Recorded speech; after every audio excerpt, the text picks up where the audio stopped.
Eu sou Melquisedeque, rei e o primeiro sacerdote de Salém. Trouxe pão e vinho para você. Criador Do do céu e da terra. Sim. E eu... Ovenar. Sim. E você o conhece.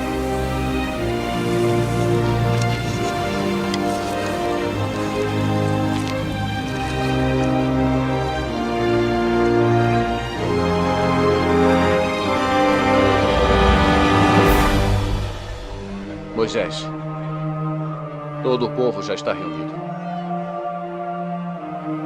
Então vamos adiante para a montanha de Deus, para que Ele possa escrever seus mandamentos em nossas mentes e em nossos corações para sempre. Marcharemos, louvando seu glorioso nome. Ouve, ó Israel! Recorda-te deste dia em que a mão poderosa do Senhor te arranca do cativeiro.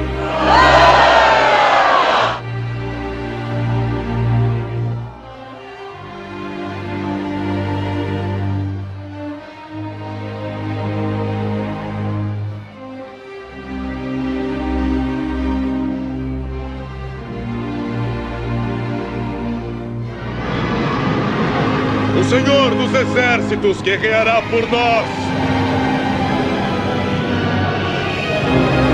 Vede como tua mão é poderosa.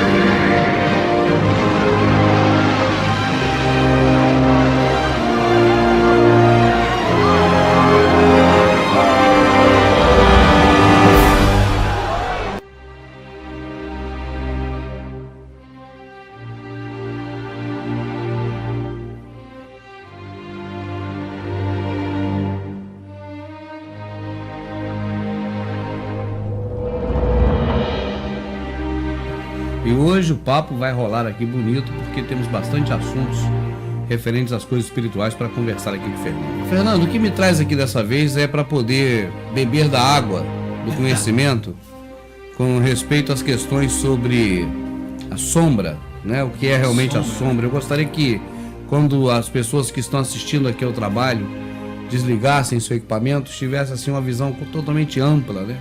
Sobre o que é a sombra. A sombra é uma coisa interessante, porque quem aprender a ler a escritura, enxergando as sombras, não vai mais ser tão enganado. Vai ser mais difícil ainda de ser enganado. Apesar das coisas que o irmão já tem falado muito na internet ali que a gente vê, eu assisto bastante os vídeos do irmão também, de outras pessoas também que estão botando verdades na internet e tal. Eu também tenho os meus vídeos na internet. A gente vê que a questão da sombra é uma chave, tanto que foi falado várias vezes pelo emissário, que a gente conhece como apóstolo, pelo sistema, né? Sim. Shaul, que é Paulo, na verdade, que chamam de Paulo no sistema, mas o nome dele é Shaul. Mas tudo bem, vamos continuar nesse pensamento aqui.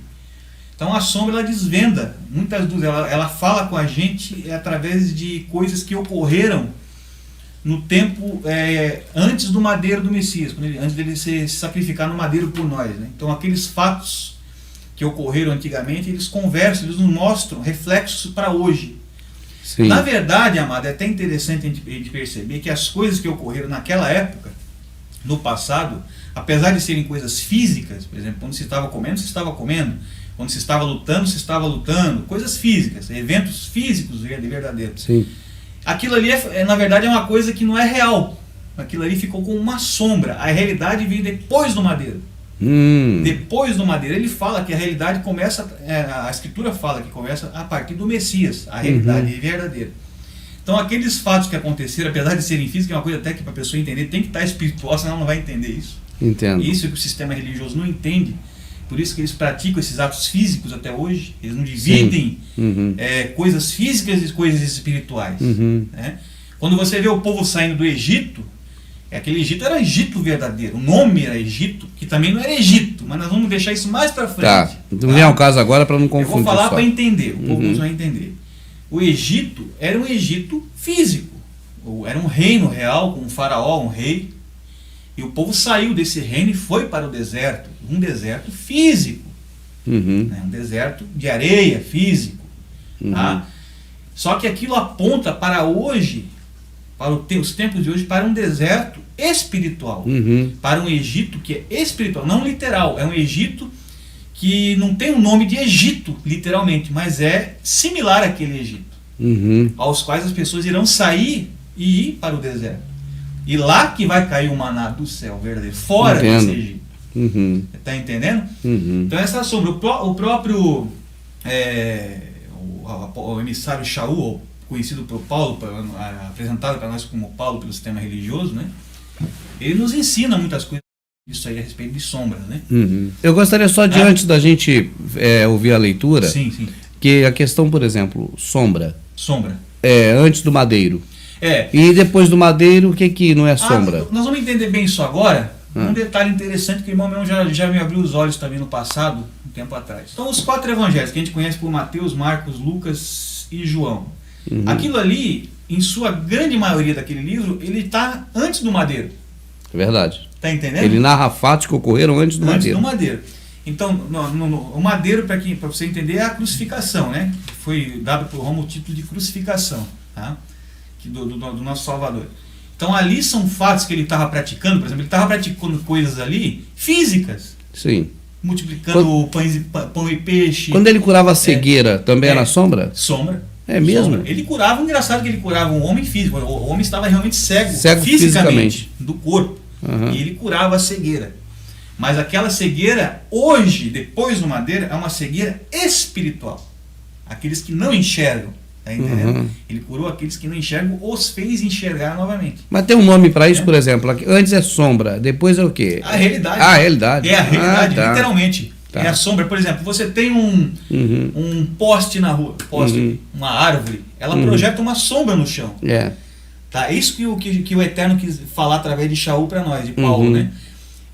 Aquilo projeta uma sombra. Só que a sombra você vê, ela tem forma, você enxerga, ela te diz alguma coisa, ela te diz o que está sendo refletido no chão, ocultando a luz no chão. Certo. Só que ela não é real. Você consegue pegar? Você consegue cheirar? Não. Você consegue tirá-la dali? Não tira. Não. Ela só serve como referência. Né? Mas o real é a árvore que projeta a sombra, por exemplo, no chão. Aquela árvore ou aquele poste. Isso é o verdadeiro, é o real. É o que está ali. E isso é o nosso tempo agora, depois do madeiro. Que quando o Messias chegou para nós e falou que o reino do Eterno já era chegado a nós, é que nós já saímos desse mundo. Nós estamos aqui de passagem, essa que é a verdade. Então nós já estamos no mundo real, que é o mundo real é o espiritual, aquele que não se vê. Isso é interessante a gente analisar isso. Tomara que as pessoas consigam espiritualmente entender e enxergar isso. O mundo real é o espiritual, porque esse aqui é eterno. É tipo a Matrix do filme, né? Isso, exatamente. Aquilo que era estranho, que se via no filme, que era a realidade. Que era a realidade, exatamente. Aquilo tudo bonito era a Matrix, era falso. Isso. Então, por isso que está tendo tanto erro de, por exemplo, uma religião mostra literalmente o esforço humano em praticar algo físico. Ele quer praticar algo físico para se justificar diante do Eterno. Então, por isso que aquela mulher falou, que ele falou para a mulher, em espírito. Em espírito. Isso também é em verdade? Exatamente. As pessoas tentam inverter isso que ele ensinou. A adoração não é aqui, nem lá, nem acolá. A adoração é em espírito e em verdade. É uma adoração no espírito. Não é uma coisa que você vai praticar algo físico. Uma expressão física humana. Eu vou fazer uma corrente de oração. Isso é físico. Eu vou subir um monte. É físico. Vou dar dízimo. Físico. O dízimo nós vamos desmistificar também aqui nesses Oba, vídeos. Vamos desmistificar isso aí. Tá? Na verdade, as pessoas são dizimistas e não sabem. Alguns verdadeiros. Né? O dízimo não é dinheiro, nada. Eu sou dizimista? Sim. Eu sou, Fernando. Sim. Eu não sabia. Vamos começar então a tocar na sombra. Engenharia reversa. Isso, engenharia reversa. Você pega o que está pronto, desmonta para poder ensinar. Isso. É o que a gente tem que fazer hoje. A gente tem que pegar o que temos na mão. A gente tem um livro Bíblia por Roma. Do jeito que está aí. Né? Por Roma, por Almeida e tantos outros que já mexeram na escritura e tal. Mas a gente tem que pegar esse e desmontar, né? E indo ao caminho antigo. A escritura manda você buscar o caminho antigo. Tá? Tem que cavar e achar o caminho antigo. Isso que a gente está fazendo aos poucos, né? Então eu vou usar, algumas vezes eu vou usar aqui ainda capítulo e versículo para a pessoa se localizar mais fácil e tal. Mas isso está na segunda carta de Paulo aos Coríntios, né? De Shaul, né? Aos Coríntios, que blasfemaram para Paulo. Apolo, Deus? Tá? Porque Apolo veio uma sequência. Apolo era deus sol grego, né? E foi uma sequência. Por exemplo, Apolo virou Paolo, que é o nome italiano para Paulo, e depois virou Paulo na sequência. Que eles traduzem nome que é uma festa, né? Cada língua traduz nome para a sua língua. Tá? Falei, o senhor foi para a China, né? Ele passou um mês na China. Eles chamavam como o senhor lá de Xing Ling? Mudou o nome de Eloy para Xing Ling? Falei, não, meu nome lá é Eloy. Eles falam o nome Eloy, claramente. O chinês fala Eloy. Engraçado que os nomes escriturais estão todos eles mudados de acordo com a tradução do nome.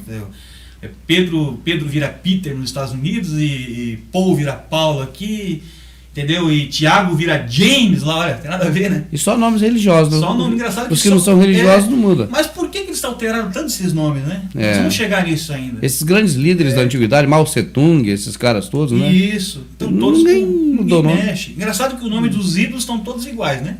Moloch, Semiramis, Nimrod, Tammuz, está tudo lá.